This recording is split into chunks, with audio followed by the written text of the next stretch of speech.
Thomas Soto.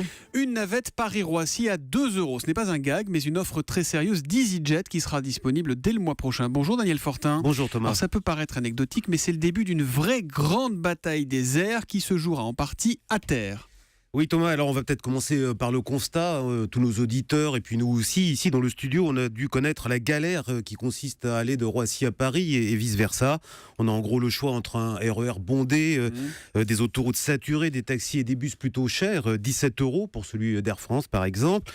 Alors le problème, c'est qu'on parle quand même d'un aéroport qui accueille chaque année plus de 60 millions de voyageurs. C'est pas un problème strictement parisiano-parisien. Non, pas du tout. Ça vient On parle quand même d'une ville, Paris, qui est la première destination touristique du monde, 30 millions de visiteurs, des gens à qui on propose un trajet, il faut le dire, presque honteux pour rejoindre la capitale. Alors ils sont sympathiques EasyJet, mais c'est quand même pas eux qui vont résoudre le problème tout seuls.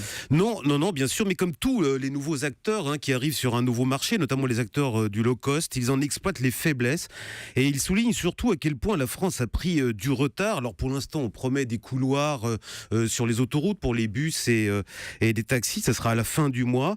Les choses sérieuses, il faudra patienter. La loi Macron prévoit la mise en service de la liaison ferroviaire CDG Express. Alors ça, c'est bien.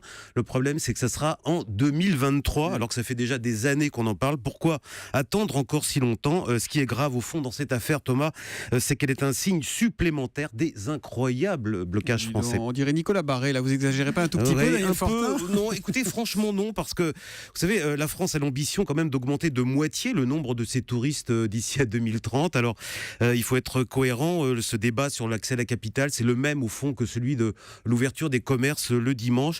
Paris, c'est une vitrine, et cette affaire qui paraît en effet anecdotique, vous le disiez, eh bien, quand on la creuse un peu, on s'aperçoit qu'elle est vitale pour la prospérité de notre pays. Alors, reste à savoir si ces bus EasyJet à 2 € ne seront pas eux aussi saturés, mais ça se passera. Plus on réservera tôt, moins on paiera cher. Il faut réserver. Les réservations sont déjà ouvertes, et puis il y aura 80 navettes par jour quand même. Et après, les prix grimpent si on réserve à la dernière minute. L'édito écho de Daniel Fortin cette semaine, rédacteur en chef aux Échos. On se retrouve demain à 8h10, Daniel. À demain. À demain.